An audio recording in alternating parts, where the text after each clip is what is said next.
नमस्कार, मैं हूं आपके साथ अर्जुन खजूरिया और आपका स्वागत है एचडीवी न्यूज पर। इस वक्त एक बड़ी चर्चा पूरे देश भर में चल रही है, वो है यूसीसी को लेकर। यूसीसी यूनिफॉर्म सिविल कोड, समान नागरिकता कानून, लगातार पिछले कई सालों से इसको लेकर के देश में डिबेट चल रही थी। अब यह डिबेट ज्यादा गर्म हो गई है। क्यों, आइए आपको बताते हैं विस्तार पूर्वक पूरी खबर के बारे में। दरअसल यूनिफॉर्म सिविल कोड पर कंसल्टेशन प्रोसेस शुरू कर दिया गया है। यहां पर बड़ी पहल केंद्र सरकार की। लॉ कमीशन ने पब्लिक धार्मिक संगठनों से विचार मांगे और 1 महीने का समय तय किया गया है। यानी कि 1 महीने के समय में जो आम जनता है, जो धार्मिक संगठन है, वो यूसीसी को लेकर अपने सुझाव दे सकते हैं। ये बड़ा फैसला यहां पर लॉ कमीशन की तरफ से। अगर बात की जाए तो कमीशन ने बुधवार को कहा कि उसने यूनिफॉर्म सिविल कोड की जरूरत पर नए सिरे से विचार करने का फैसला किया है और इसके तहत लोगों और धार्मिक संगठनों के सदस्यों सहित इससे जुड़े अलग अलग पक्षों से विचार जाने जाएंगे। तो यहां पर आप भी जो है अपने सुझाव दे सकते हैं। वह लोग जिनकी इस विषय में रुचि है और अन्य इच्छुक लोग लॉ कमीशन को नोटिस की तारीख से 30 दिनों के अंदर, यानी कि 1 महीने के अंदर जो है अपने विचार प्रस्तुत कर सकते हैं कि इसमें क्या क्या होना चाहिए यूसीसी में। इससे पहले 21वें लॉ कमीशन ने इस मुद्दे को एग्जामिन किया था और यूनिफॉर्म सिविल कोड के राजनीतिक रूप से संवेदनशील मामले पर लॉ कमीशन ने 2 मौकों पर सभी पक्षों के विचार मांगे थे। 21वें लॉ कमीशन का कार्यकाल अगस्त 2018 में समाप्त हो गया था और इसके बाद 2018 में पारिवारिक कानून में सुधार पर एक कंसल्टेशन पेपर, यानी कि परामर्श पत्र जो है वो जारी किया गया था। उक्त कंसल्टेशन पेपर जारी करने की तारीख से 3 वर्ष से अधिक समय बीत चुका है, 3 वर्ष से ज्यादा समय हो चुका है और इस विषय के महत्व को देखते हुए, इस विषय की इंपॉर्टेंस और इस विषय पर अलग अलग अदालती आदेशों को ध्यान में रखते हुए भारत के 22वें लॉ कमीशन ने नए सिरे से विचार विमर्श करने का फैसला लिया है। अगर बात की जाए तो 22वें लॉ कमीशन को हाल ही में 3 साल का विस्तार मिला है। इसलिए इस कमीशन ने कानून और न्याय मंत्रालय द्वारा भेजे गए एक संदर्भ पर यूनिफॉर्म सिविल कोड से जुड़े मुद्दों को एग्जामिन करना शुरू कर दिया है।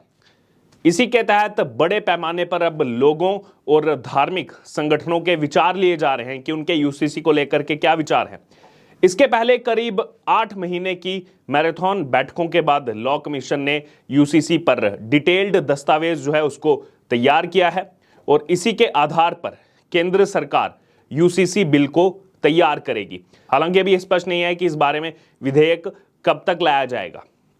सभी धर्मों के रीति रिवाजों का अध्ययन जो है किया गया। सूत्रों का कहना है कि 22वें विधि आयोग ने इस विषय पर मिशन मोड में काम किया है, यानी कि तेजी से काम किया है और आयोग ने 24 से अधिक बैठकें जो है की हैं और प्रस्तावित यूसीसी के तमाम पहलुओं पर भी विचार के बाद एक व्यापक दस्तावेज तैयार किया गया है। इनमें यूसीसी से जुड़े तमाम धर्मों के विधि विधान और रीति रिवाजों पर गहराई से गौर किया गया है। लोकसभा चुनाव से ठीक पहले भारतीय जनता पार्टी का अगला लक्ष्य यूसीसी, एक शीर्ष मंत्री ने इसको लेकर के संकेत दिया है कि समान नागरिकता संहिता, धर्मांतरण विरोधी कानून या फिर जनसंख्या नियंत्रण कानून बनाने जैसे संवेदनशील मुद्दों पर सरकार हड़बड़ी में नहीं है। समय इसलिए लिया जा रहा है और माना जा रहा है कि 2024 के चुनाव से पहले भारतीय जनता पार्टी का अगला जो लक्ष्य है वो समान नागरिक संहिता हो सकता है, यानी कि यूसीसी हो सकता है। और ये बीजेपी का अभी का मुद्दा नहीं है। जनसंघ के जमाने से ही देश में समान नागरिकता संहिता की बात बीजेपी करती आ रही है। पहले जो जनसंघ था, बाद में जनता पार्टी। दरअसल अगर बात की है तो 2014 और 2019 लोकसभा चुनाव के संकल्प पत्र में भी भारतीय जनता पार्टी की तरफ से इस मुद्दे को शामिल किया गया था। आयोग ने 5 सिद्धांतों को ध्यान में रखकर जो दस्तावेज बनाए हैं, ये जो खबर सामने आ रही है सूत्रों के मुताबिक अगर बात की है तो यूनिफॉर्म सिविल कोड अध्ययन करते हुए कुछ मानकों को सामने रखा गया है और उन्हीं के दायरे में रिपोर्ट पर काम किया गया है। ये जो 5 इसको लेकर के बिंदु हैं ये आपके सामने रखते हैं। पहला है, कोड ऐसा हो जिसमें महिलाओं और पुरुषों के बीच किसी भी प्रकार का भेदभाव ना रहे। ये उसमें पहला बिंदु जिसको दस्तावेज में रखा गया है। दूसरा बिंदु इसमें रखा गया है कि धार्मिक आस्थाओं, मान्यताओं और भावनाओं का आदर कायम रहे। तीसरा इसमें रखा गया है कि संबंध विच्छेद के मामलों में बच्चों के जो अधिकार हैं उनको सुनिश्चित रखा जाए।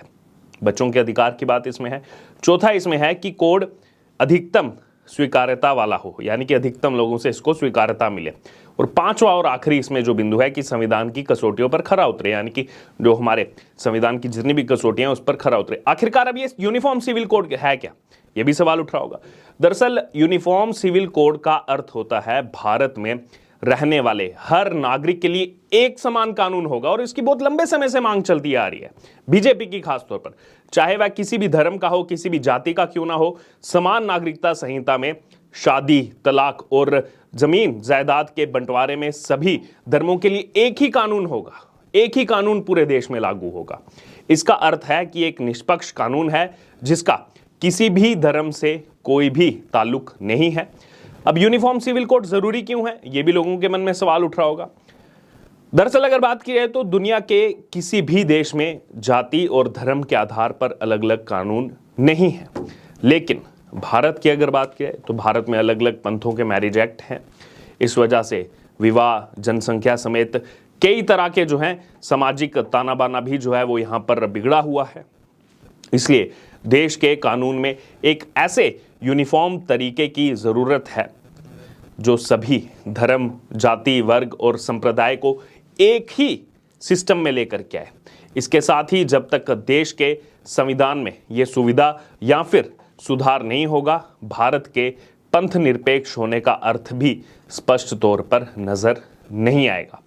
तो इसीलिए यहाँ पर यूसीसी की ज़रूरत है।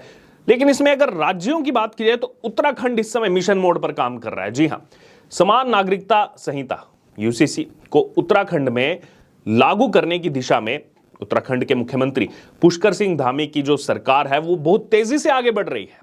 इसे लेकर के गठित विशेषज्ञों की समिति ने अंतिम जनसंवाद जो है वो कॉन्स्टिट्यूशन क्लब में पूरा कर लिया है, क्योंकि कई राज्यों की सरकारों ने भी कहा था, बीजेपी ने जैसे अलग अलग जगह कहा कि हम यूसीसी लाएंगे। उत्तराखंड में मिशन मोड पर काम हो रहा है। अब उसके द्वारा जल्दी ही जो है विधेयक का मसौदा भी तैयार जो है वो सरकार को सौंपा जाएगा, और धामी ने मसौदा सौंपने की तिथि 30 जून तय की है, यानी कि अब से 15 दिन बाद। उत्तराखंड देश का दूसरा ऐसा राज्य है जो कि यूसीसी लागू करने के लिए आगे बढ़ रहा है। गोवा में ये पहले से लागू है। बुधवार को दरअसल जनसंवाद के बीच समिति की जो प्रमुख justice, retired justice Ranjana Desai ने इसको लेकर के बताया कि इस मसौदे को उत्तराखंड के लिए कि इस मसौदे को तैयार करने को लेकर चर्चा और संवाद का लंबा दौर चला है। ये अंतिम जनसंवाद कार्यक्रम है जो कार्यक्रम किया गया कॉन्स्टिट्यूशनल क्लब में। और आगे उन्होंने कहा कि हालांकि उन्होंने ड्राफ्ट सौंपने के लिए कोई निश्चित तिथि बताने से परहेज किया, और कहा कि जल्द से जल्द जो है ये रिपोर्ट उत्तराखंड सरकार को सौंपने की कोशिश होगी। और जैसा हमने आपको पहले भी बताया कि 30 जून के आसपास बताया जा रहा है यहाँ पर कि उसमें नया अपडेट सामने आएगा। अब ये यूसीसी लगातार लोग सोशल मीडिया पर भी लिखते थे, ना ही केवल पॉलिटिकल पार्टीज के बल्कि जो आम जनमानस है वो भी यूसीसी को लेकर कहता था कि यूसीसी तो होना चाहिए, एक समान कानून तो होना चाहिए, क्योंकि यूसीसी नहीं है।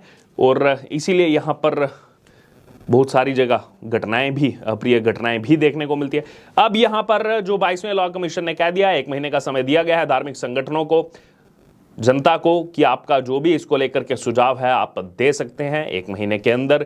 यानी कि अब सरकार मिशन मोड में जो है काम कर रही है। पिछले कुछ महीनों से लगातार तेजी से इस पर काम हो रहा है। दूसरी तरफ उत्तराखंड में हम देख रहे हैं उत्तराखंड सरकार बहुत रफ्तार के साथ जो है इस यूसीसी पर काम कर रही है। आप लोगों का इस पर क्या कहना है, आपकी क्या राय है, आप जरूर हमारे साथ कमेंट बॉक्स में शेयर करें। यूसीसी पर आपकी जो भी राय हो, आपकी राय आप कमेंट बॉक्स में रखिए, और इससे जुड़े तमाम अपडेट के लिए बने रहिए हमारे साथ। धन्यवाद।